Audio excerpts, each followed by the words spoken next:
이번 시간에는 기하정구조록 요한계시록 제25강 20장 4절부터 6절 왕노릇의 의미입니다. 지난 24강 때 용이 결박된 의미를 말씀드렸죠. 유튜브로 혹시 25강을 먼저 보시는 분은 꼭 24강을 먼저 보시고 이걸 보시기 바랍니다. 왜냐하면 24강에서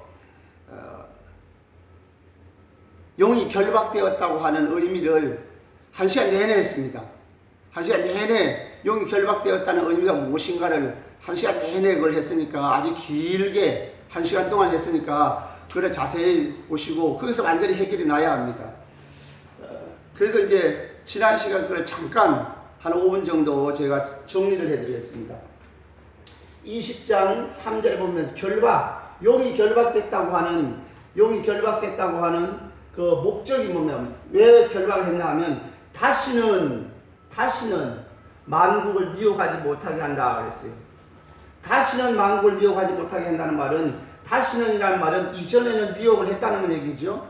이전에 언제 구약시대는 미혹을 했습니다. 그것도 동시에라는 말이 중요해요. 이거는 이제 성경에 없는 말인데 이건 주석입니다.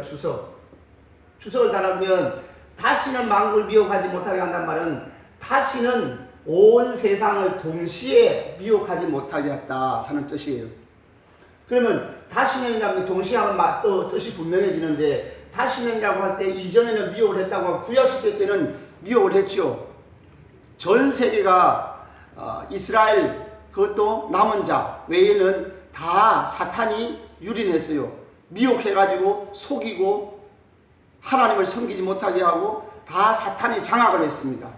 그러니까 구약시대 때는 이스라엘 외에, 남은 자 외에는 다 온 세상이 여호와 하나님을 섬기지 않고 사탄의 장악하에 들어갔었죠. 그래서 구약시대 때는 이와 같이 전면적으로 세상을 미혹했지만은, 예수님 오시고 난 다음에, 예수님 십자가, 예수님 초림, 예수님께서 오시고 난 다음 이후에는, 초림 이후에는 다시는 만국을 미혹하지 못하게 했어요. 그런데 이 초림부터 재림까지 기간입니다. 천년이.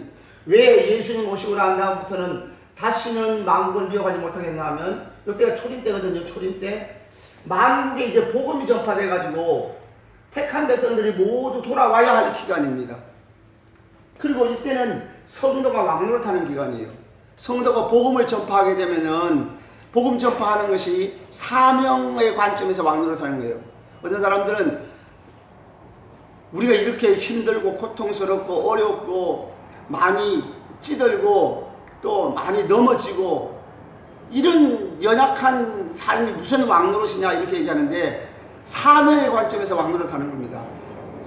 성도가 제사장적 사명을 감당하면 택한 백성들이 돌아올 때 하나님이 개입하잖아요. 하나님이, 왕이신 하나님이 그를 거듭나게 할 때 전도한 성도들은 왕노릇에 개입한다는 거예요. 이건 오늘 할 말씀이니까 이건 조금 이따 말씀을 드리고, 만국을 미혹하지 못하게 해가지고 초림부터 재림까지 기간에 복음이 전파돼가지고 택한 백성들이 모두 돌아올 때다.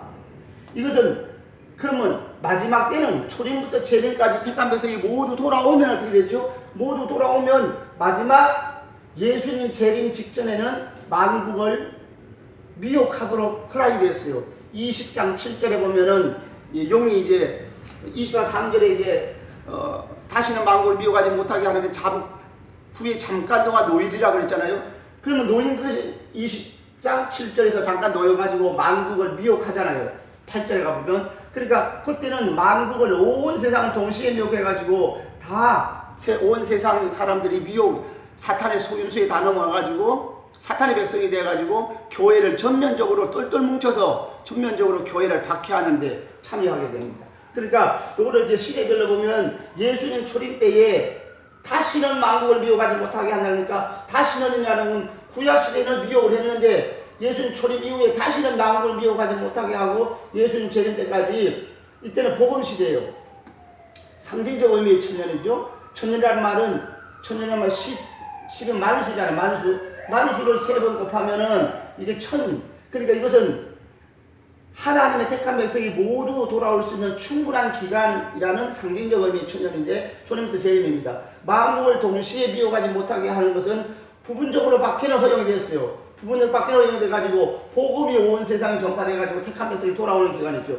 택한 백성이 모두 다 돌아왔을 경우에 이제 예수님 재림 직전에 잠깐 동안 놓여놨다 하는 말은 재림 직전에 잠깐 동안 전면적 박해가 허용이 되었다 하는 말이에요.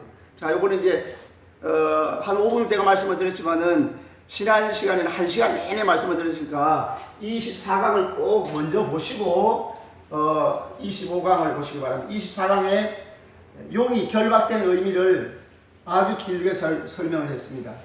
자, 이번 시간에는 이제 제일 중요한 핵심 포인트가 뭐냐면 왕노릇의 의미입니다. 그러면 성도들이 천년 동안 왕노릇 한다는 의미가 도대체 뭡니까? 하는 거예요.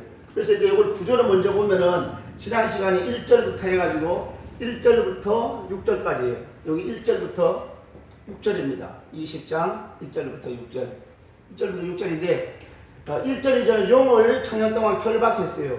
이 다시는 거듭난 자들의 영광, 이거는 용이 결박됐다고 하는데 이거는 거듭난 자들의 영광이니까 반대적 의미이고 비와 비다시는 만국을 다시는 비워가지 못하게 했다고 했어요. 다시는 비워가지 못하게 했는데 여기서 5절에서는 죽은 자들, 불신자지요. 죽은 자가 다시는 살지 못한다. 거듭날 기회가 전혀 없다. 그리고 C에서는 승자들의 믿음을 보여주고 있습니다. 자, 오늘 이제 천년 동안 왕노릇 한다고 하는 말인데 문제는 이 천년의 의미가 뭐예요? 천년의 의미가 왕노릇 한다. 천년 동안 왕노릇 한다고 했는데 이제 지상천년 왕국을 믿는 사람, 지상천년 왕국이 있다고 하는 사람은 이제 세대주의적 관점에 있는 분이나 역사적 전천년주의 관점에 있는 분이나 그걸 이제 믹스해가지고 세대주의를 많이 끌어오신 분들이나 세대주의를 끌어왔다 해도 제가 볼 때는 다 세대주의입니다. 부분적으로 끌어온 분들이 많이 있어요. 그런데 지상천년 왕국의 문제점을 먼저 간략하게 말씀을 드리고 이것이 상징적 천년이라고 하는 것을 제가 논증을 해드리겠습니다. 지상천년 왕국의 문제점이 뭔가? 지상천년 왕국은 제일 중요한 게 뭐냐면 이게 난제거든요.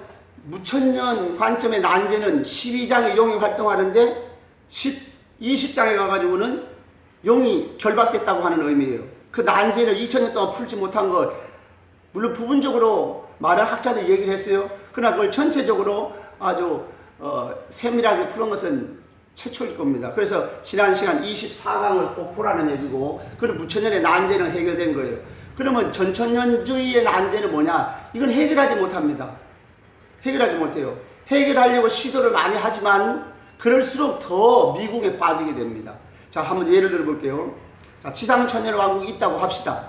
지상천년 왕국이 있다고 하면은 지상천년 왕국에 누가 들어가죠? 천년 왕국이 있다고 하면 이 천년 왕국이 있다고 이제 가정을 하는 거예요. 있다고 가정하면 누가 들어가는 거예요? 그게 천년 왕국에 일반적으로 우리가 생각할 때는 부활한 성도들이 들어가죠. 부활한 성도들. 어떤 사람들은요, 세대주의자들을 가운데서 세대주의적 견해를 많이 채용하신 분들, 자기는 역사적 전천년주의라고 하는데 세대주의적 견해를 많이 채용하신 분들 가운데 어떤 분들은 이런 분들이 있어요. 세대주의적 견해를 채용하신 분들은 부활체와 휴거된 몸을 다르게 보는 사람이 있습니다. 성경에 휴거체라는 말은 없습니다. 부활체, 우리가 들림받는 것은 그게 부활한 몸이거든요. 예수님 재림하실 때에 죽어있던 영혼들은 영과 육체가 부활해가지고 함께 부활한 몸인데, 그때 살아있는 사람들은 부활체로 변화되는 거예요. 이게 전통적인 견해입니다. 그러니까 부활체가 따로 있다고 하는 견해는 아주 이상한 해석이고 아주 잘못된 견해입니다. 그러면 요한 계시록 20장에 천년왕국이 있다고 믿으면 누가 들어가느냐? 부활한 성도들이 들어가는 것이죠. 예수님 재림했으니까 예수님이 재림하시면 부활한 성도들이 들어가는 거거든요. 다 부활한 성도들이 들어가요. 그러면 제일 중요한 문제가 뭐냐면 부활한 성도들이 들어가는데 20장 7절, 8절, 특히 8절에 그 반역한 사람들은 누구냐고요. 8절에 보면 자 7절에 천년이 참해 사탄이 그 옥에서 놓여 나와서 땅의 사방 백성 곧 국가 마국을 미혹하고 모아 싸움을 붙이리니 그 수가 바다의 모래 같으니라. 땅의 사방 백성. 자 땅의 사방 백성은 누가 있어요? 부활한 성도들이잖아요. 부활한 성도들. 부활한 성도는 땅의 사방 백성 곧 국가 마국을 미혹하고. 그러면 여기 국가 마국을 다르다고 하면 곧이라고 했거든요. 땅의 사방 백성 곧 국가 마국. 그러니까 국가 마국은 별도로 있는 게 아니고 땅의 사방 백성이에요. 그때 사방 백성이 누구예요? 부활한 성도들이잖아요. 부활한 성도들만 천일왕국에 들어가니까 그 문제가 발생하는 거죠. 그리고 이제 그들이 미혹을 받아가지고 그 수가 바다의 모래알 같이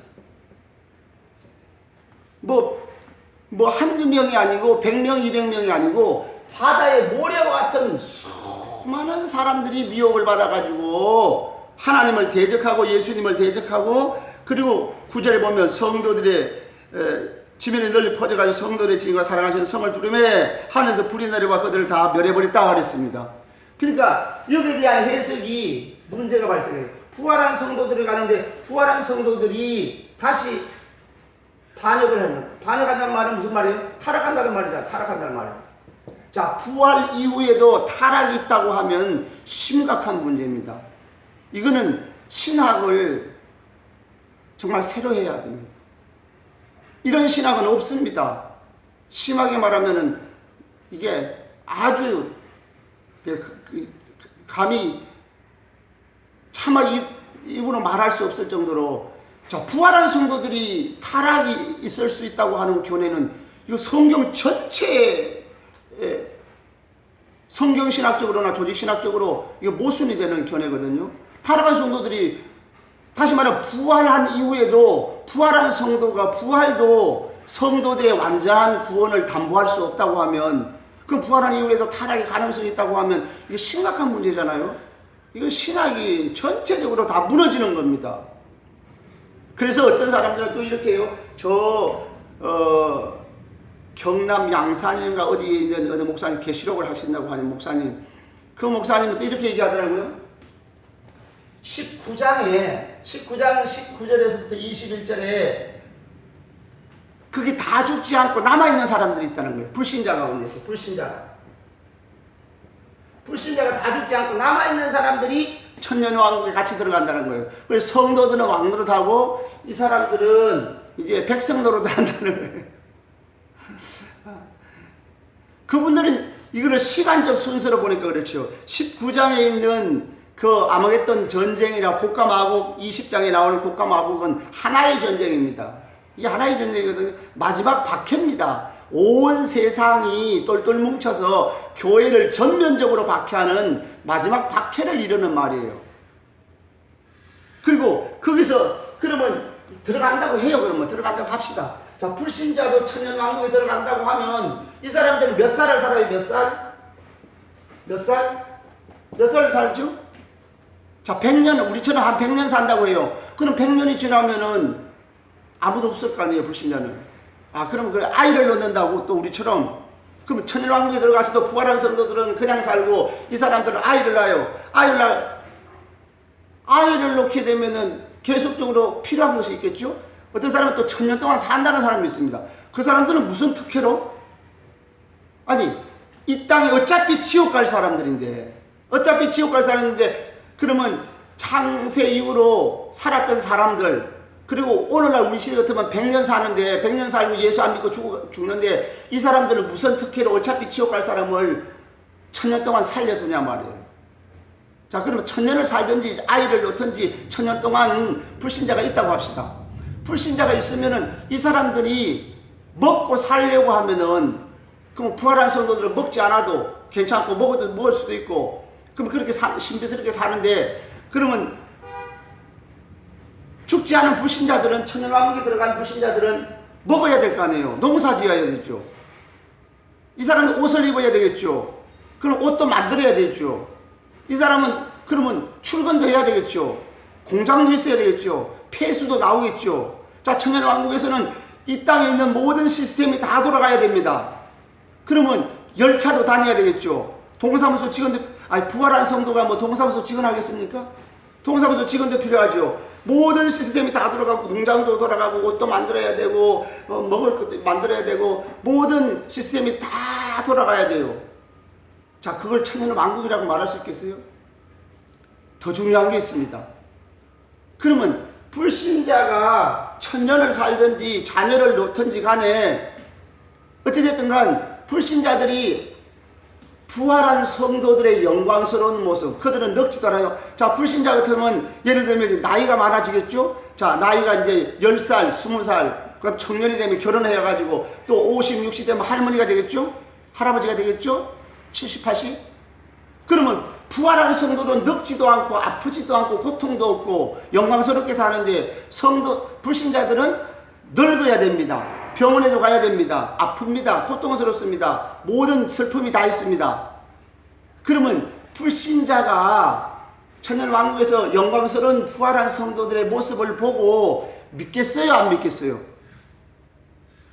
안 믿는 게 이상한 거지. 안 믿는 게 기적입니다. 우리는 안 보고도 믿는데 그 부활의 영광스러운 모습을 보고 불신자가 천년왕국에서 산다고 하면 그 사람들을 보고 안 믿겠습니까? 예수님이 직접 통치하시는데 안 믿겠어요? 그러면 안 믿는 게 기적이고 믿는다고 하면 또 더 큰 문제가 발생합니다. 재림 이후에도 구원의 기회가 있다는 거. 그 사람들은 무슨 특혜로 아담 이후로 한 번 죽으면 다 끝났는데 보통 자기 인간 수명을 하나님 불러가시면은 오늘 우리의 관점에서 보면 80, 90, 100살 좀 더 살고 이렇게 사는 동안에 예수 안 믿으면 다 지옥 가게 되는데 이 사람들 무슨 특혜로 어차피 믿지 않은 사람들인데 무슨 특혜로 부활한 성도들 보고 예수님의 직접 통치를 받으면서 믿을 수 있는 기회를 또 주냐 말이에요. 그거 불공평하지 않습니까? 그리고 예수님 마태복음이나 그 모든 예수님의 비유하신 말씀에서도 이미 예수님 재림하시면 문은 닫혔고 구원의 기회는 끝났다고 하는 것이 모든 신학, 조직신학적으로 보나 성경신학적으로 보나 예수님 재림하시면 구원의 기회가, 회개의 기회가 없다는 것이 이게 정설이잖아요. 그러면 신학이 다 무너지는 겁니다. 그 사람이 자기 신학을 세워야 돼요. 조직신학을 다시 세워야 돼요. 그러니까 그 문제, 불신자가 믿을 수 있다고 하는 건 가능성이 이게 아주 더 심각한 문제가 발생하는 거죠. 그러니까 또 어떤 사람들은 부활한 성도들이 가가지고 부활한 성도들이 결혼을 한다고 합니다. 이거는 더 심각합니다. 또 부활한 성도들이 결혼해가지고 자녀를 낳았다는 거예요. 그 자녀들을 시험을 해야 된다는 거죠.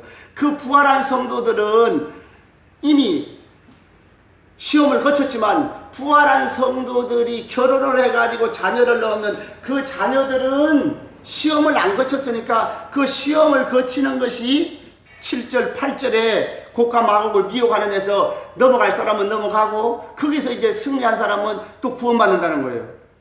이런 이상한 이야기를.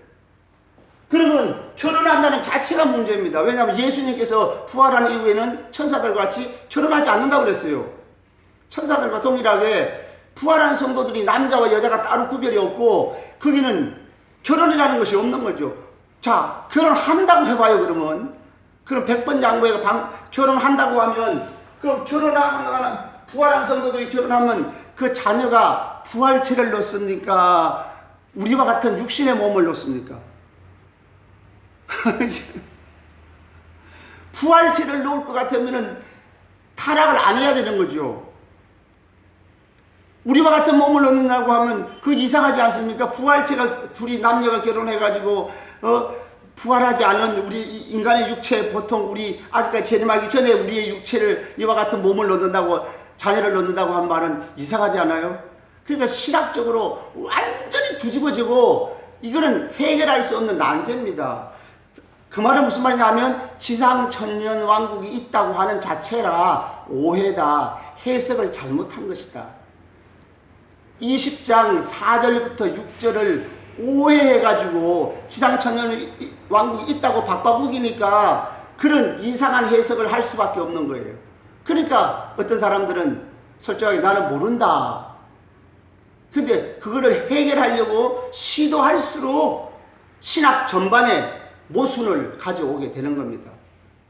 심각한 문제예요. 이거는 신학적으로 아주 이거를 깊이 생각해 보면 문제가 될 수밖에 없어요. 그러니까 1000년 동안 왕노릇 한다는 말에 그 천년 동안 근데 천년왕국이란 말은 없어요.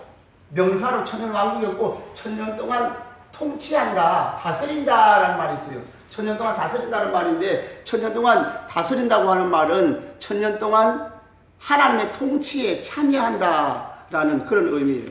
자, 이제 본문을 한번 살펴보도록 하겠습니다. 이 제일 중요한 게 20장 4절이죠. 20장 4절. 20장 4절을 4절 한번 제가 읽어보겠습니다. 또 내가 보자들을 보니 거기 앉은 자들이 있어 심판하는 권세를 받았더라. 또 내가 보니 예수를 증언함과 하나님의 말씀 때문에 목배임을 당한 자들의 영혼들과 또 짐승과 그의 우상에게 경배하지 아니하고 그들의 이마와 손에 그의 표를 받지 아니한 자들이 살아서 그리스도와 더불어 1000년 동안 왕노릇하니 그랬습니다. 여기서 이제 주동사는 이제 보았다 하는 말이에요. 요한이 이제 보았다 하는 거예요. 에이돈은 보았다 하는 말이 주동사입니다. 보았다 하는 말에 이제 목적어, 대격이 걸려 있어요. 대격이 뭐냐면 여기서 첫째로 뭐를 보았는가 하면 드로누스, 보좌들을 보았어요. 보좌들을 보았어요. 두 번째는 뭘 보았나 하면은 푸시카스 뭐 영혼들을 보았어요. 순교자의 영혼들을 보았습니다. 목배임을 당한 자들의 영혼들을 보았어요. 세 번째는 뭐냐면 세 번째는 호이티네스라고 되어 있는데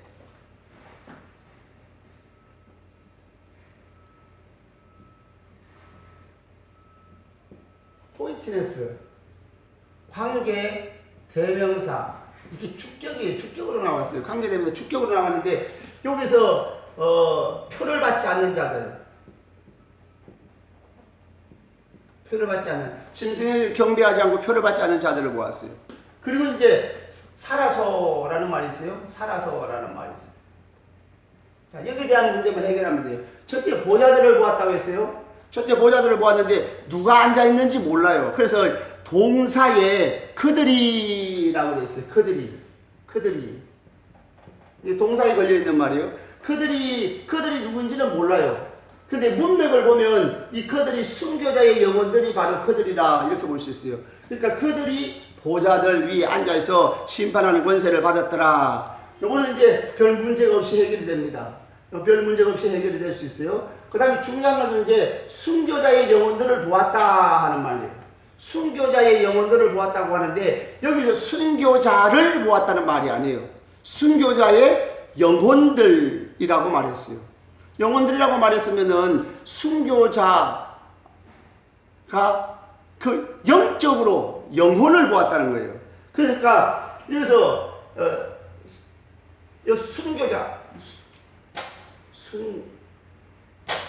순교자입니다. 순교자의 의미, 순교자가 뭐냐 하는 거예요. 순교자는 요한계시록 안에서 신실한 성도를 특징 지우는 표현이에요. 신실한 성도를 특징 지우는 표현. 신실한 성도를 특징 지우는 표현이 순교자입니다. 그래서 인을 뗄 때 그 얘기를 했죠. 5번째 인을 뗄 때 순교자의 영혼들이 목배임을 당한 자의 영혼들이 하나님 앞에 탄원하는 기도는 그 순교자는 모든 신실한 성도들을 대표적으로 표현하는 말입니다. 그래서 성도는 다 순교자입니다. 성도는 순교자예요. 성도는 순교자라는 말은 1차적으로 순교한 사람도 순교자고 순교적 신앙을 가지고 있는 사람도 잠재적 순교자예요. 다시 말하면 평화로운 시대에 살고 있지만은 그 믿음을 오직 순교적 신앙을 가지고 예수님이 주인된 삶을 살고 내가 죽더라도 오직 예수님만 사랑하겠다고 하는 사람, 그러니까 그런 환경, 순교할 수 있는 환경이 오면 순교하는 그런 믿음을 가진 사람. 그러니까 잠재적 순교자죠. 그리고 모든 신실한 성도는 모든 신실한 성도는 다 순교자라. 그래서 첫 번째는 순교자도 있고, 그 다음에 두 번째는 잠재적 순교자도 순교자다. 그 다음에 그리스도인은 순교자라고 하는 표현이 그 믿음에 대해서 로마서 6장에 가서 보면 예수 그리스도와 함께 세례를 받음으로 예수와 함께 죽었다 그랬어요.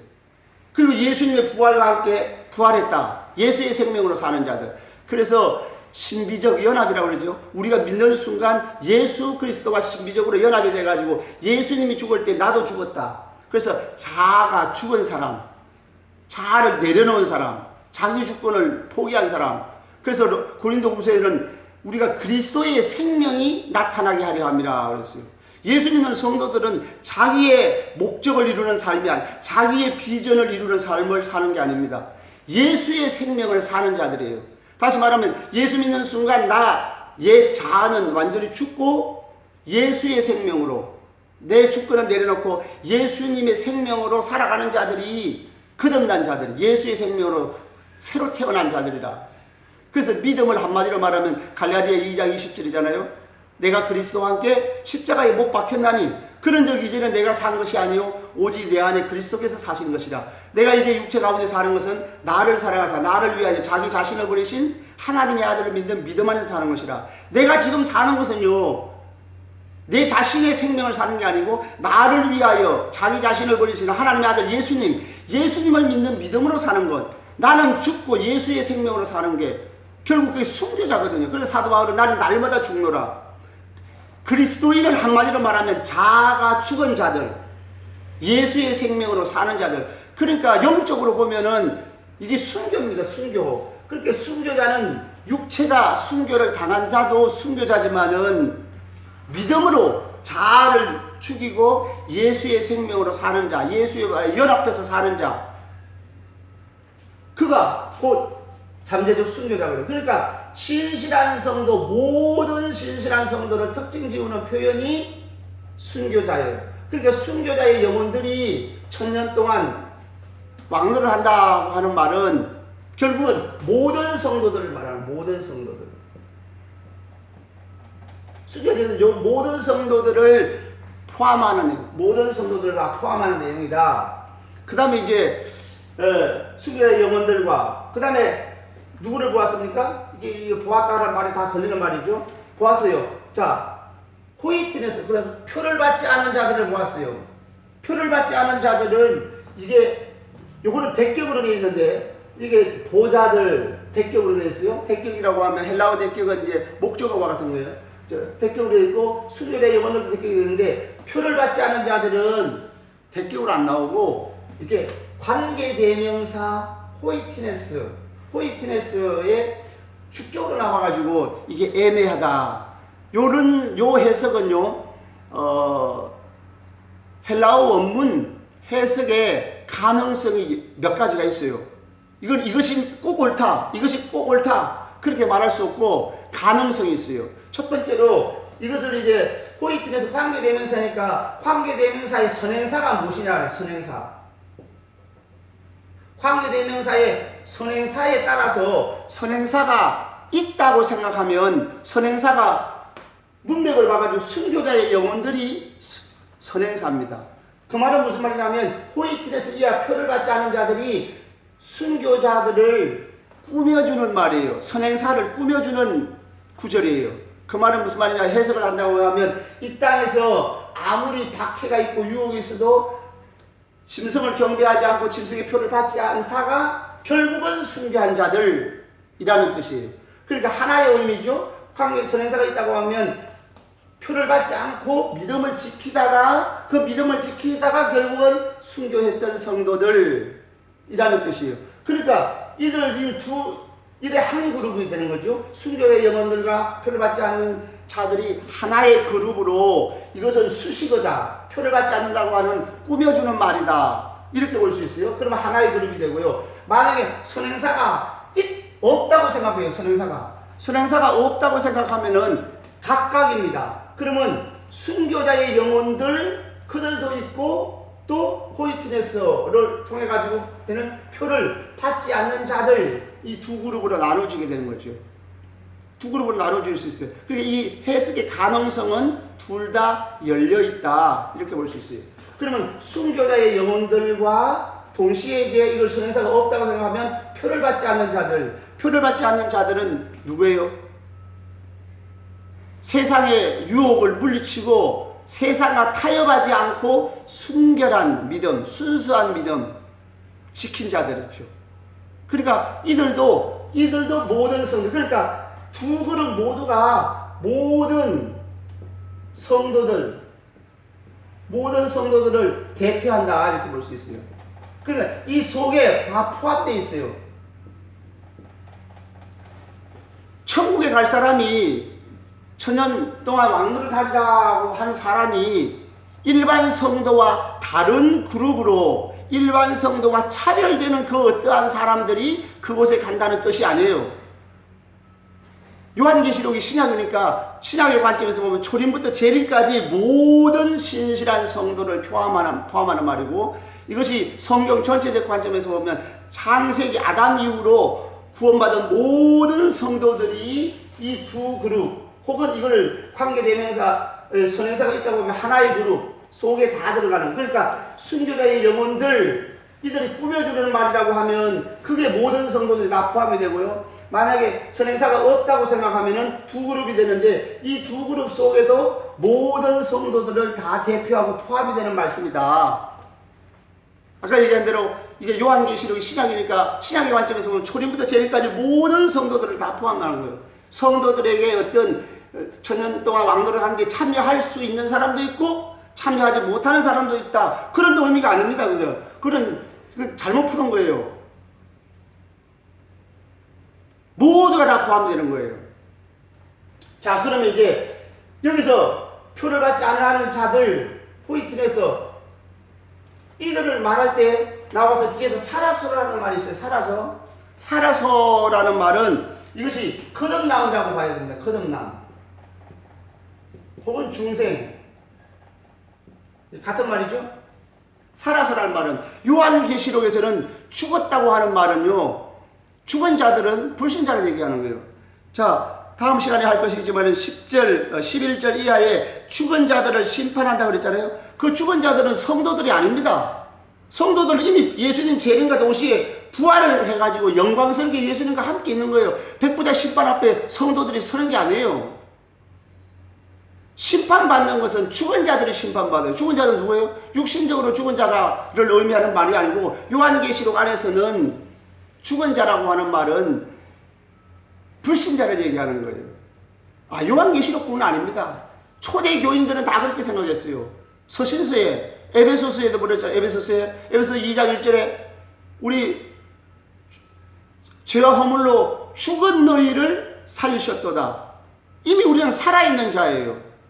죽은 자는 누구예요? 불신자. 예수를 믿기 전에 모든 죄악 가운데 있는 사람이 죽은 자예요. 그 예수를 믿으면 이제 살았어요. 거듭났어요. 그래서 에베소 2장 6절 7절에 보면 그리스도 안에서 우리를 살리사 하늘 보좌에 위에 앉히시니, 우리는 땅에 살고 있어도 우리는 하늘에 속한 존재예요. 우리는 하늘에서 사는 자들이라고 표현됐어요. 요한계시록에서도 하늘에 있는 자들, 하늘에 거하는 자들, 땅에 거하는 자들은 불신자, 하늘에 거하는 자는 성도들, 또 죽은 자들은 11절부터 15절까지 죽은 자를 불못에 던져낸다고, 심판을 받고 불못에 던져낸다고 그랬잖아요.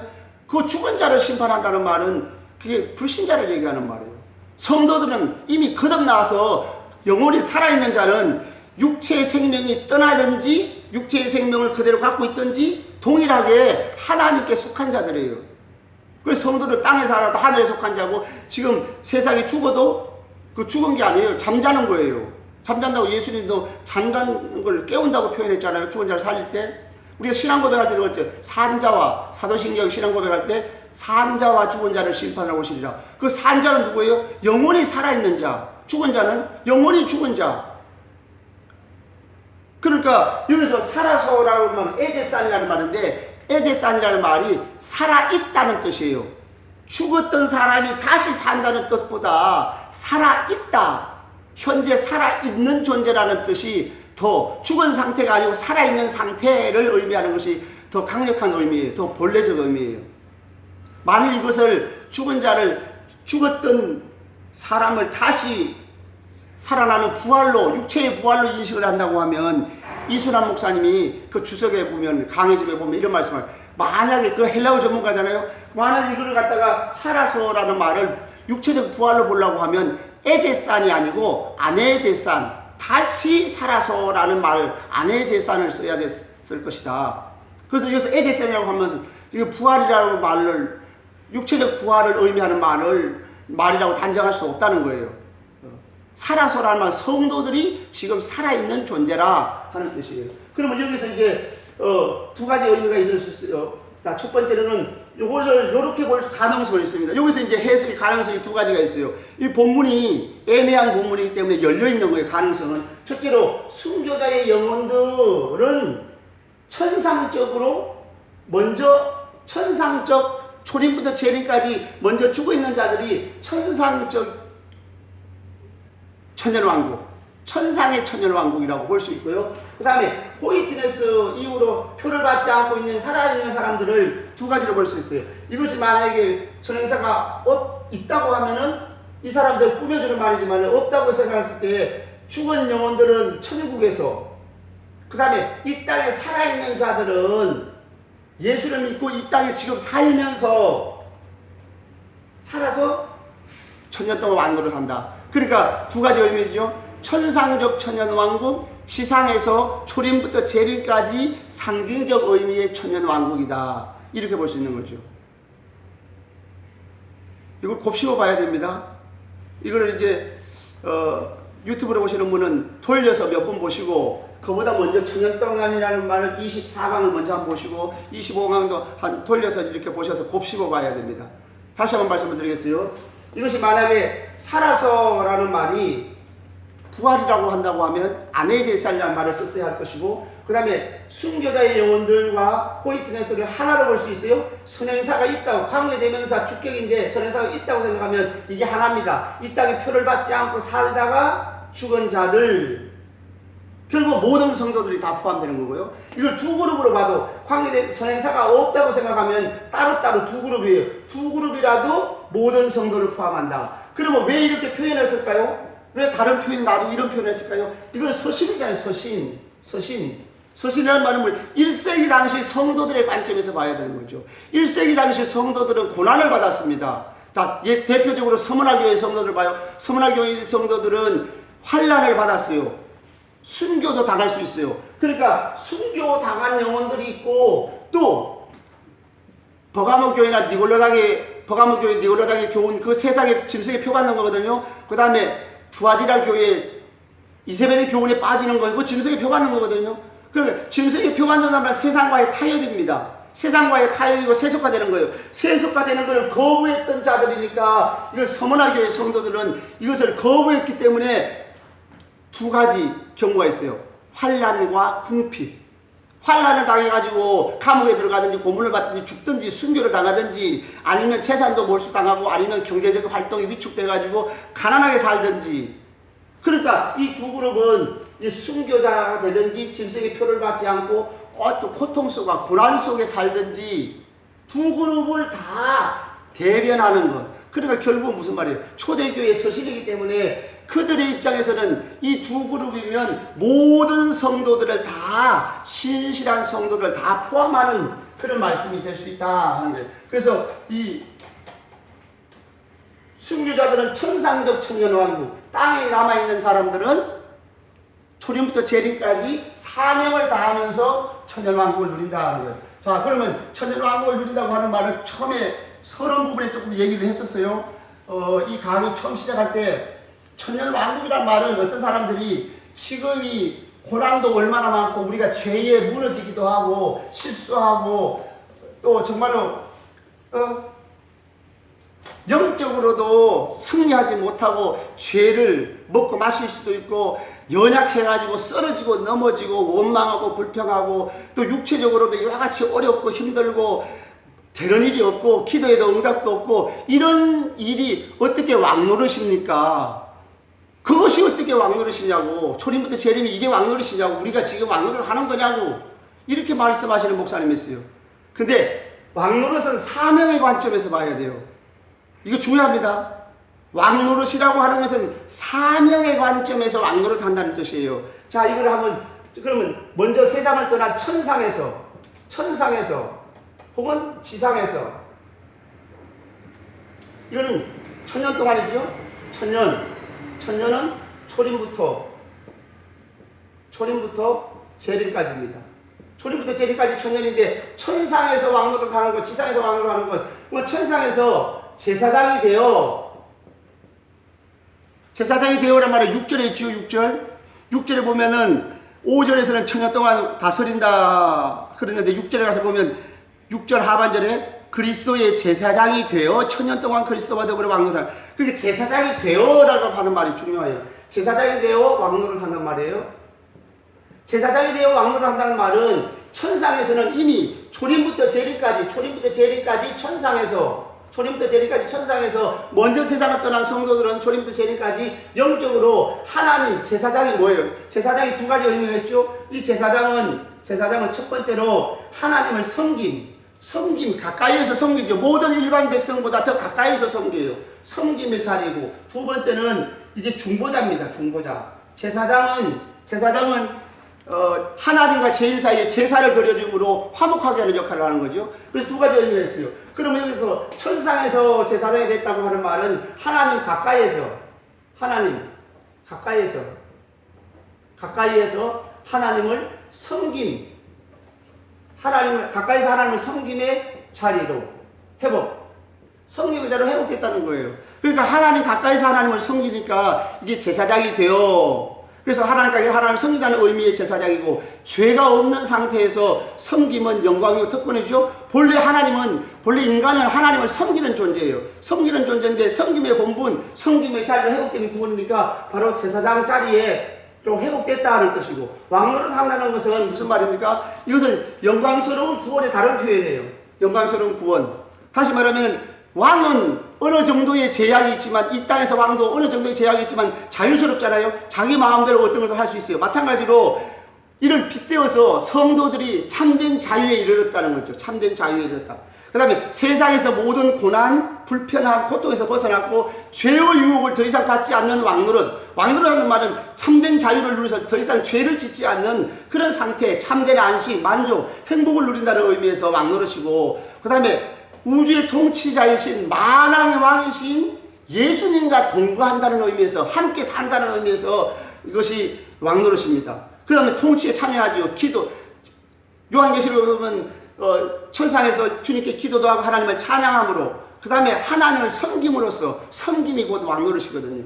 그 다음에 지상에서 왕노릇 한다고 하면, 지상에서도 제사장이 되어라고 하는 말은, 제사장이 되어 왕노릇 한다고 그랬죠. 그리고 이 땅에서 제사장이 되어라고 말은 사명적 존재로 제사장이 되어서 왕노릇. 이 땅에서 성도들이 제사장이 되어 왕노릇 한다는 말은, 예를 들면 제사장은 중보자의 역할이에요. 중보자의 역할이면은 내가 예수님을 전해요. 복음을 전합니다. 그러면 이 사람이 예수를 믿어요. 믿을 때는 자기가 믿는 게 아니에요. 하나님이 개입했죠. 내가 예수를 믿으십시오 했을 때 성령, 하나님이 개입을 하셔서 이 사람 마음을 회심시킵니다. 거듭나게 합니다. 그러면 내가 전도하는 순간이, 사명을 다하는 순간이 하나님의 왕권이 드러나는 순간이에요. 그리고 거꾸로 얘기하면 하나님의 왕권이 드러나는 순간에 내가 전도하는 순간인데, 그 순간에 내가 하나님의 왕권이 드러나면 나는 하나님의 왕권에 참여하는 거예요. 그게 왕노릇입니다. 하나님의 왕권에 참여하는 거. 그러니까 사명적 존재로 살아간다는 의미. 제사장이 되어라고 할 말은 사명적 존재, 전도하는 사명적으로 살아간다는 의미. 그 이중적 부르심에 대해서 얘기했죠. 머리신 예수님은 제사장이에요. 성도는 그의 몸이에요. 제사장적 삶을 산다는 것은 예수님의 십자가를 전하는 사명자로 살아간다는 말이 제사장이 되어, 왕노릇 한다는 말은 제사장의 사명을 다할 때 하나님의 왕권에 참여하는 거예요. 가만히 앉아가지고 자기 욕심만을 위해서 사는데 왕노릇하는 뜻이 아니에요. 우리가 넘어지고 쓰러지고 실수하고 넘어지지만 제사장적 사명을 다하는 순간에 하나님의 왕권에 참여한다. 그래서 초림부터 재림까지 성도는 하나님의 왕권에 참여하는 자의 삶을 산다는 뜻입니다. 그러니까 이걸 오해가 없어야 돼요. 왕노릇 한다는 말이 뭐라고요? 성도가 전도할 때 성령께서 개입해서 불신자가 회심하면 이때 하나님의 왕권이 드러나고 하나님의 왕권이 드러나는 순간 성도는 하나님의 왕권에 참여하는 자로서 그 왕권을 누리는 자가 된다. 그래서 이것이 왕같은 제사장.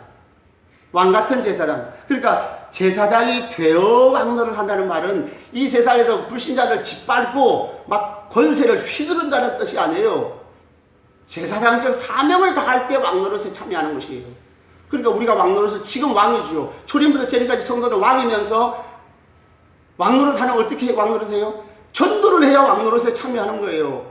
그러니까 이거는 본질적으로 하나님의 이중적 부르심, 구원으로의 부르심, 사명으로의 부르심. 구원받은 성도는 사명 없는 사람 단 한 명도 없다는 말은 구원받은 성도는 모두가 다 제사장적 사명을 가진 자고 왕노릇에 참여하는 자들이에요.